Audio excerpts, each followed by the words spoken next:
11वां, एक मीनार क्षैतिज समतल पर ऊर्ध्वाधर खड़ी है। ऊर्ध्वाधर खड़ी होने का मतलब ऐसे 90 डिग्री के कोण के साथ खड़ी है। यदि सूर्य का उन्नयन कोण 30 डिग्री है, अब इस मीनार के यहाँ पर सूर्य है, सूर्य का उन्नयन कोण कितने डिग्री आएगा? 30 डिग्री आएगा। तो यहाँ पर जो सूर्य का उन्नयन कोण नीचे से होता है, आप जानते हो कितना होना चाहिए? 30 डिग्री होना चाहिए हो। और मीनार की छाया की लंबाई 45 मीटर। ये मीनार की छाया की लंबाई है, ये है 45 मीटर। मीनार की छाया की लंबाई 45 मीटर हो तो मीनार की ऊंचाई याद कीजिए। मीनार की ऊंचाई को आप मान लेते हो h मीटर। इस प्रकार के प्रश्न अपन बहुत सारे कर चुके हैं। तो अब इसे a, ये 90 डिग्री का कोण है, b और c मानना है। एक बार फिर से पूरा बता देता हूं आपको। किन दो भुजाओं के मध्य संबंध है? यह संबंध है लंब और आधार के मध्य। आधार का कैसे पता चला कि आधार ही होगा? जहां पर थीटा कोण बना है और 90 डिग्री के पास है, इन दोनों के मध्य जो है वो आधार होता है। ठीक है, 90 डिग्री के सामने वाली सबसे बड़ी भुजा कर्ण, और जो भुजा बच गई या आधार के सामने वाली भुजा लंब होती है। ठीक है ना। अब देखिए, आप लिख लोगे कि माना कि मीनार की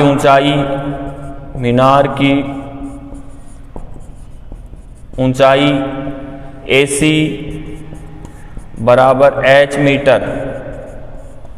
ठीक है। अब ये समकोण त्रिभुज में लिखो। समकोण त्रिभुज, क्या नाम है त्रिभुज का? ABC से B पर समकोण है तो B को आपको बीच में लेना है। किन दोनों के मध्य संबंध है?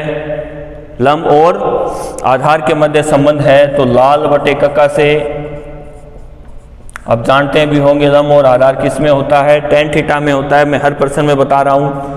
तो tan थीटा बराबर क्या होता है? लंब बटे आधार। लंब का मान कितना है? AC। आधार कितना है? AB। तो लिखो tan कितना? थीटा का मान 30 डिग्री बराबर AC का मान कितना है? AC का मान आपने मान रखा है h, और AB जो आधार है उसका मान कितना है? 45। तो आप लिख सकते हो कि tan 30 डिग्री का मान क्या होता है? यदि आपको नहीं पता तो आप पहले सारणी को देखिए। tan 30 का मान होता है 1/√3। तो अब 1/√3 इसके स्थान पर लिख दीजिए। तो 1/√3 बराबर आएगा h/25, h/45।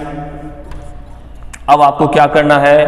वज्र गुणा करना है, जो हर सवाल में अपन करते आ रहे हैं। वज्र गुणा करो तो क्या आ जाएगा? √3h बराबर 45। सिर्फ आपको h का मान निकालना है, तो इसके गुणा में जो है इसको बटा में भेज दीजिए। तो h बराबर आ जाएगा 45/√3। और आप ये भी जानते हो, एक सवाल पहले भी अपन कर चुके हैं कि बटा के अंदर हमेशा रूट की संख्या नहीं आती। इसका करना पड़ेगा परिमेयकरण, यानी हर का परिमेयकरण। हर का परिमेयकरण का मतलब होता है कि हर में अपरिमेय संख्या नहीं होनी चाहिए, सिर्फ और सिर्फ परिमेय संख्या होनी चाहिए। तो इसको परिमेय संख्या में बदलने के लिए क्या करोगे? √3 से ऊपर और √3 से नीचे, यानी √3 का अंश में और √3 का हर में गुणा करोगे। क्यों? √3 को √3 से गुणा करते हैं तो √ हट जाता है, 3 बच जाता है। तो √3 का ऊपर गुणा कर दिया अंश में और √3 का हर में गुणा कर दिया। तो h बराबर क्या आ जाएगा? 45√3। √3 को √3 से गुणा किया, √3 हट गया 3। अब 45 में भाग देना है 3 का। आप जानते हो कि 15 पर कट जाता है, उतरा जाता है 15√3 मीटर। तो इस मीनार की ऊंचाई आ जाएगी 15√3 मीटर। 12वां क्वेश्चन, यह बहुत ही मोस्ट प्रश्न है और परीक्षा में कई बार आ चुका है और आगे भी आने की इसकी संभावना है। देखो, आंधी के कारण एक वृक्ष का ऊपरी सिरा टूटकर क्षैतिज तल के साथ 60 डिग्री का कोण बनाता है। एक पेड़ है ऐसा, ये एक ऐसा पेड़ था, ये यहां से आंधी के कारण टूट गया। तो यहां से देखो, ये यहां इतना लंबा था मान लो, तो यहां से ये टूटेगा, ऐसा था यहां पर ऐसा, और यहां से टूटेगा तो ये ऐसे घूमते हुए इधर आ जाएगा ऐसे, या फिर ये घूमते हुए ऐसे यहां आ जाएगा। बात एक ही है, अपन इसको यहां बना रहे हैं ऐसे, ठीक है ना। तो ये इधर से इधर घूमता हुआ यहां आ गया ऐसे, ये वाला।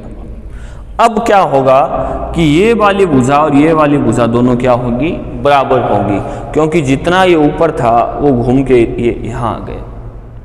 ठीक है, अब इनको नाम दे दीजिए आप। यहाँ पे 90 डिग्री का कोण बनाएगा और ये कह रहा है कि क्षैतिज के साथ 60 डिग्री का कोण बनाता है, ये वाला कोण बनाता है ये 60 डिग्री। इसको नाम दे दो आप A, B, C और D। ठीक है ना। वृक्ष का शिखर तल पर वृक्ष की जड़ से 10 मीटर दूर है। ये वृक्ष का क्या है, शिखर है। ये वृक्ष की तल से 10 मीटर की दूरी पर है, वो आएगी 10 मीटर। 10 मीटर। टूटने से पहले वृक्ष की ऊंचाई याद कीजिए। टूटने से पहले का मतलब जब ये एकदम सही था तो इसकी ऊंचाई क्या होती है वो आपको बताना है। अपन ने मान ली h मीटर। कितनी मान ली, h मीटर अपन ने इसकी ऊंचाई मान ली। अब देखो ये अलग है और ये अलग है ना। तो यहां तक की दूरी को अपन ने मान लिया h1 मीटर और यहां तक की जो दूरी है उसे मान लिया अपन ने h2 मीटर। अब आप जानते भी होंगे, मैंने भी आपको बताया कि ये वाली दूरी और ये वाली दूरी बराबर होगी, है ना। तो ये दूरी भी कितनी होगी, h2 मीटर ही होगी, h2 मीटर ही होगी ये वाली दूरी। जो जो आपने इसको माना है वो आप यहाँ पर सब कुछ लिख दीजिए। क्या लिखोगे, सबसे पहले माना कि टूटने से पहले वृक्ष की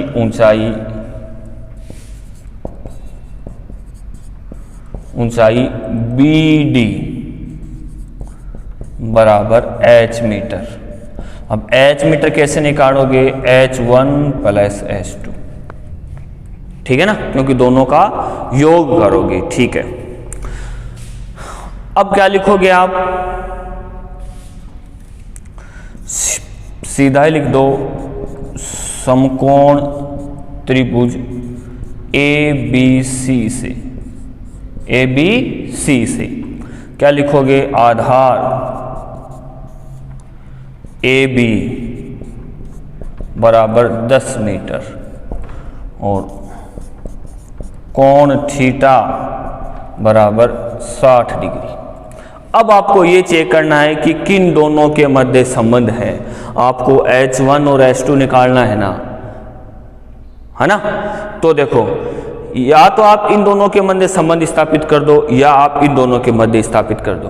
पहले मैं h1 का मान निकालना चाहता हूं, तो क्या करेंगे, इन दोनों के मध्य संबंध स्थापित करेंगे, यानी लंब और आधार। लंब और आधार आप जानते होंगे, मैंने आपको कई बार बता दिया, tan थीटा के अंदर होता है। तो tan थीटा बराबर क्या होगा, लंब बटे आधार। लंब का मान कितना है BC और आधार का मान कितना है AB। ठीक है, अब देखो tan थीटा कितना है, tan थीटा है 60 डिग्री। tan 60 बराबर लंब कितना है h1 और आधार कितना है 10। अब बताइए मेरे को आप, tan 60 का मान कितना होगा, tan 60 का मान होगा √3। tan 60 के स्थान पर √3 लिख दो, बटा में 1 लगा दो, h1 बटे 10 वज्र गुणा कर दो। वज्र गुणा करोगे तो आपके पास आ जाएगा, यहाँ लिख रहा हूँ सीधा, h1 बराबर 10√3 मीटर। ये आपके पास किसका मान आ गया, h1 का मान आ गया, इसका मान आ गया। अब आपको h2 का मान और निकालना है, फिर दोनों को जोड़ दोगे। देखो कई तरीके हैं इसको करने के लिए। सबसे पहले ये समझो कि एक होती है पाइथागोरस प्रमेय या बोधायन प्रमेय। उसमें क्या होता है, कर्ण स्क्वायर बराबर आधार स्क्वायर प्लस लंब स्क्वायर। ठीक है ना, तो आपको कर्ण स्क्वायर का मान निकालना है, आधार और लंब आपके पास है, दोनों के वर्गों का योग कर दोगे और आपके पास उत्तर आ जाएगा। दूसरा, इन दोनों के मध्य संबंध स्थापित कर लो। किन किन के मध्य, आधार और कर्ण के मध्य, या फिर इन दोनों के मध्य संबंध स्थापित कर लो, लंब और कर्ण के मध्य। यानी कुल मिलाकर 3 तरीके हो गए। मैं इन दोनों के मध्य संबंध स्थापित कर रहा हूं। किस किस के मध्य? आधार और कर्ण के मध्य। आधार और कर्ण किन किन में होता है? देखो लिख दो LAL लाल बटे कक्का। आधार और कर्ण होता है कोस थीटा के अंदर। किस किस के मध्य होता है? कोस थीटा के अंदर। ये इसलिए बता रहा हूं क्योंकि कोस थीटा का मान अभी तक अपने सीखा नहीं है। तो लिखिए समकोण त्रिभुज, वही है समकोण त्रिभुज ABC से कोस थीटा बराबर क्या होता है? आधार बटे कर्ण। आधार का मान कितना? AB, कर्ण का AC, तो कोस कितना? थीटा वही रहेगा 60 डिग्री, ठीक है ना। और AB आधार 10, कर्ण कितना है? H2, कोस 60 का मान बोलो, कोस 60 डिग्री बराबर 1/2। तो कोस 60 के स्थान पर आप लिख दो 1/2 बराबर 10/H2, वज्र गुणा कर दो तो H2 बराबर आ जाएगा 10 दूनी 20 मीटर। कितना आ जाएगा? 20 मीटर। फिर लिखोगे अतः है H बराबर H1 प्लस H2। H1 का मान कितना है? 10√3 प्लस H2 का मान कितना है? 20। और आप √3 का भी मान रख सकते हो। √3 का मान होता है 1.732, ठीक है ना। √3 का मान यहाँ पर रख दो। यहाँ पर रखोगे तो 10 गुणा 1.732 प्लस 20। तो 10 से गुणा करोगे तो 1 दशमलव इधर खिसक जाएगा, तो ये आ जाएगा 17.32 प्लस 20। अब 17 और 20 को जोड़ो, ये कितना हो गया? 37.32 मीटर। यानी टूटने से पहले इस वृक्ष की ऊंचाई थी 37.32 मीटर। 13वां, किसी अपूर्ण मीनार के आधार से 120 मीटर दूर किसी बिंदु से मीनार के शिखर का उन्नयन कोण 30 डिग्री है। कोई मीनार है जो अपूर्ण है, यानी उसका निर्माण पूरा नहीं हुआ है, तो उसके आधार से ये मीनार की ऊंचाई है मान लीजिए, और इसके आधार से ये मीनार का आधार, इसके आधार से 120 मीटर दूर, इसके आधार से 120 मीटर दूर, यानी ये वाली दूरी है वो 120 मीटर है। इसका कोण जो बन रहा है, उन्नयन कोण जो बन रहा है वो 30 डिग्री है। ठीक है, पहली लाइन में इतनी बात इसने दे रखी है। याद कीजिए कि मीनार को और कितना ऊंचा किया जाए कि उसी स्थान पर उसका उन्नयन कोण 60 डिग्री हो जाता है। यानी इस मीनार को अपन और कितना ऊंचा करें कि इसी स्थान पर यह कोण जो 30 से बढ़कर कितना हो जाना चाहिए? 60 डिग्री हो जाना चाहिए। यानी इस मीनार को मान लिया अपन ने इतना ऊंचा और कर दिया, तो ये जो कोण है अब यहाँ पर बनेगा वो 30 से बढ़कर कितना हो जाना चाहिए? 60 डिग्री हो जाना चाहिए। ठीक है ना। मीनार को और कितना ऊंचा किया जाए, ठीक है, तो आप इनको नाम दे दीजिए। जैसे मैंने दे दिया ए, यहाँ पे समकोण है बी, ये बिंदु है सी और ये बिंदु है डी, कि उस मीनार को और कितना ऊंचा किया जाए, और कितना ऊंचा किया जाए ये बताना है। तो मैं इस पूरे मीनार को तो मान लेता हूं H, क्या मान लेता हूं? H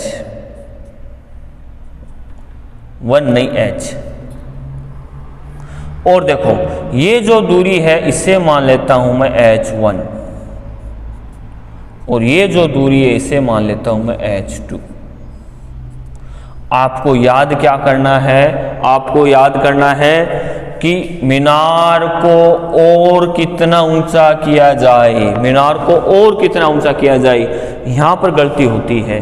और कितना ऊंचा करने का मतलब है आपको याद करना है H2 का मान। H2 और आपने बढ़ाया ना जो, वो आपको बताना है। H2 का मान आपको यहां पर बताना है। तो आप लिखोगे माना कि मीनार की पूरी ऊंचाई बताओ, BD बराबर H मीटर, ठीक है। और मीनार को और ऊंचा करना होगा बराबर H2 मीटर, जो आपको बताना है, ठीक है। अब देखो इसमें दो त्रिभुज बन रहे हैं, एक तो ये बन रहा ABC, इससे आप H1 निकाल लेना। फिर ये जो पूरी लंबाई इसलिए ली है क्योंकि ये जो त्रिभुज बनेगा इसमें आपको H लिखना होगा, न कि H2, ठीक है।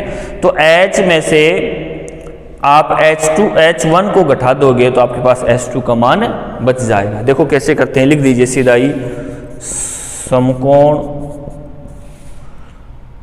त्रिभुज, पहले नीचे वाले से करते हैं ABC से। इसके अंदर क्या लिखोगे, आधार AB बराबर 120 मीटर और कोण थीटा बराबर 30 डिग्री। इसमें कोण थीटा का मान कितना है, 30 डिग्री। तो देखो किन किन के मध्य संबंध है, आधार और लंब के मध्य संबंध है। तो आधार और लंब के मध्य संबंध हो तो आप जानते हो कि क्या होता है वो, tan थीटा। तो tan थीटा बराबर लंब बटे आधार, तो लंब है BC बटे आधार कितना है AB। तो tan थीटा का मान कितना, 30 डिग्री बराबर H1 बटे 120।